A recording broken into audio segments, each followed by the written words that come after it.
সুপ্রিয় শিক্ষার্থী বন্ধুরা, সকল বার কাউন্সিল পরীক্ষার্থীদের জানাই আন্তরিক অভিনন্দন। পরীক্ষা 2025-এর উপর ভিত্তি করে আপনাদের জন্য 2012 থেকে 2023 পর্যন্ত বার কাউন্সিল বিধিমালা 1972 সকল এমসিকিউগুলোকে একসাথে সলভ করে এই ভিডিওটি সাজিয়েছি।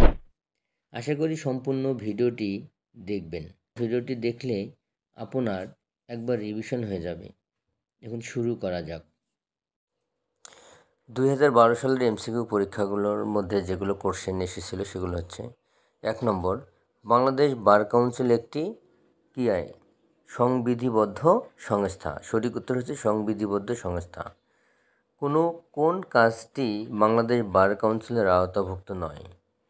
অর্থাৎ কোন কাজটি বাংলাদেশ বার কাউন্সিল করে থাকে না? আইনগত সহায়তা করা। আইনগত সহায়তা করা বাংলাদেশে বার কাউন্সিলের কাজ নয়, তবে সনদ প্রদান বাংলাদেশে বার কাউন্সিলের কাজ। পেশাগত অসৎ আচরণের জন্য যদি শাস্তি দেওয়া হয়, আইন শিক্ষার উন্নয়ন করাও কিন্তু বার কাউন্সিলের কাজ। শুধুমাত্র বার কাউন্সিল কী করতে পারে না? আইনগত সহায়তা প্রদান করে না। আচ্ছা, 3 নম্বর কোশ্চেন, বাংলাদেশ বার কাউন্সিলের সদস্য সংখ্যা কতজন? তো বাংলাদেশের বার কাউন্সিলের মোট সদস্য সংখ্যা হচ্ছে 15 জন। আর এ পাশে 14 জন আছে। 14 জনের মধ্যে হচ্ছে 7 জন অর্থাৎ নির্বাচিত হলো 14 জন। আর মোট সদস্য সংখ্যা হবে 15 জন। 4 নম্বর কোশ্চেন দেখি, একজন অ্যাডভোকেট আইন পেশা হইতে বহিষ্কারের সিদ্ধান্তের বিরুদ্ধে আপিল করা যায় কার নিকট? অর্থাৎ আপিল করতে হবে কোথায়? যে হাইকোর্ট বিভাগের নিকট। কোথায়? হাইকোর্ট বিভাগের নিকট আপিল করতে হবে। কত দিনের মধ্যে করতে হয়? 90 দিনের মধ্যে করতে হয়। আচ্ছা, তো অ্যাডভোকেট হিসাবে তালিকাভুক্তির জন্য একজন প্রার্থী ন্যূনতম কত বয়স কত হইবে? তাহলে আইনজীবী হতে গেলে অর্থাৎ তার বয়স হতে হবে 21 বৎসর। আইনজীবী হতে হলে তার বয়স হতে হবে 21 বৎসর। আচ্ছা, এখন আমরা দেখব 2013 সালের কিছু কোশ্চেন। 2013 সালের কিছু কোশ্চেন এখানে 1 নম্বর হচ্ছে, বার কাউন্সিলের নির্বাচিত সদস্যগণের কার্যকাল সমাপ্ত হবে 3 বৎসরের মধ্যে। মানে সমাপ্ত হয় কত বৎসর? 3 বৎসর কার্যকাল থাকে, তারপর সমাপ্ত হয়ে যায়। এবার 2, একজন অ্যাডভোকেট হাইকোর্ট বিভাগে আইন ব্যবসা করার অনুমতি প্রাপ্তির জন্য অধীনস্থ আদালতে ন্যূনতম কত বৎসর আইন ব্যবসা বা প্র্যাকটিস করতে হবে? তাহলে সঠিক উত্তর হচ্ছে 2 বৎসর। নিম্ন আদালতে 2 বছর প্র্যাকটিস করার পর আপনি হাইকোর্টে প্র্যাকটিসের জন্য আবেদন করতে পারবেন। তারপর 3 নম্বর, অ্যাডভোকেট এনরোলমেন্ট কমিটির চেয়ারম্যান কে হবে? অ্যাডভোকেট এনরোলমেন্ট কমিটির চেয়ারম্যান হবে আপিল বিভাগের বিচারক। কখন? অ্যাটর্নি জেনারেল নয়, আপিল বিভাগের বিচারক হবেন এনরোলমেন্ট কমিটির চেয়ারম্যান। তাহলে এনরোলমেন্ট কমিটির চেয়ারম্যান হচ্ছে আপিল বিভাগের বিচারক। আচ্ছা, একজন ব্যক্তি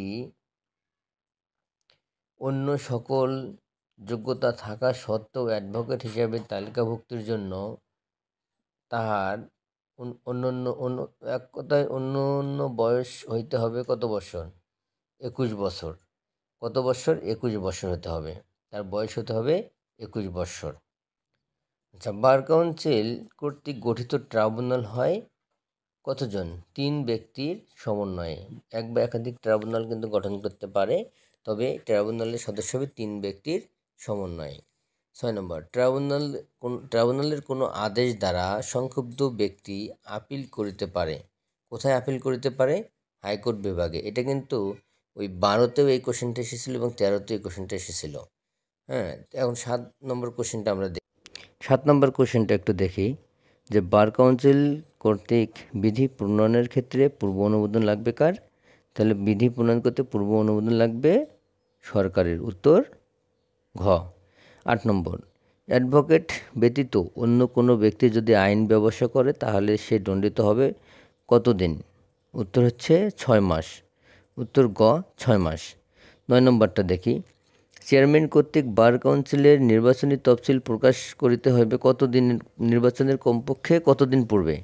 45 দিন পূর্বে। উত্তর গ, 45 দিন পূর্বে। 10 নম্বর কোশ্চেনটি দেখি, বার কাউন্সিলের মেয়াদ শুরুর তারিখ হইতে হিসাব করিয়া প্রথম সভা অনুষ্ঠিত হবে 1 মাসের মধ্যে। উত্তর ঘ, 1 মাসের মধ্যে। 11 নম্বর কোশ্চেন, বার কাউন্সিলের কোনো অ্যাডভোকেটের বিরুদ্ধে দাখিলকৃত অভিযোগপত্রের সাথে একটি ফি জমা দিতে হয়। কত টাকা সে ফি দিতে হয়? 1000 টাকা। উত্তর গ, 1000 টাকা। 12 নম্বর, কোনো অ্যাডভোকেট বার কাউন্সিলের অনুমতি ব্যতীত শিক্ষানবিশ নিতে পারবে না কতজন?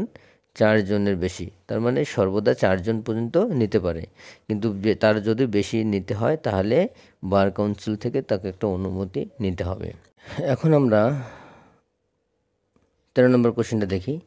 যদি কোনো প্রার্থী তালিকাভুক্তির দরখাস্ত ইচ্ছাকৃতভাবে মিথ্যা তথ্য দেয় তাহলে কি হবে? তালিকাভুক্তির জন্য যদি ইচ্ছাকৃতভাবে যদি মিথ্যা তথ্য প্রদান করে তাহলে তিনি 5 বছরের জন্য অযোগ্য হবেন। কত বছরের জন্য? 5 বছরের জন্য। 14 নম্বর, কোনো মামলায় যে কোনো পক্ষ একের অধিক অ্যাডভোকেট নিযুক্ত থাকলে মামলা পরিচালনা করবেন কে? মামলা পরিচালনা করার অধিকারী হবেন হচ্ছে যিনি, অর্থাৎ যে অ্যাডভোকেট, অর্থাৎ নিযুক্ত অ্যাডভোকেটের মধ্যে যিনি সিনিয়র তিনি হবেন। নাম্বার 15, আদালতের কর্মসময়ের পর যে কোনো জরুরি বিরোধী বিষয় সম্পর্কে সংশ্লিষ্ট আদালতের বিচারকের সাথে একজন নিযুক্ত অ্যাডভোকেট যোগাযোগ করার উপযুক্ত পন্থা হলো কি? এটা হচ্ছে এই ধরনের যোগাযোগ করা হইতে বিরত থাকতে হবে। এই ধরনের কোনো যোগাযোগ করা যাবে না। তো 16 নম্বর কোশ্চেনটা দেখি। একজন অ্যাডভোকেটের মামলা পরিচালনার দায়িত্ব অন্য কোনো অ্যাডভোকেটকে অর্পণ করিবে যদি তাহাকে মক্কেলের পক্ষে সাক্ষ্য প্রদান করিতে হয়।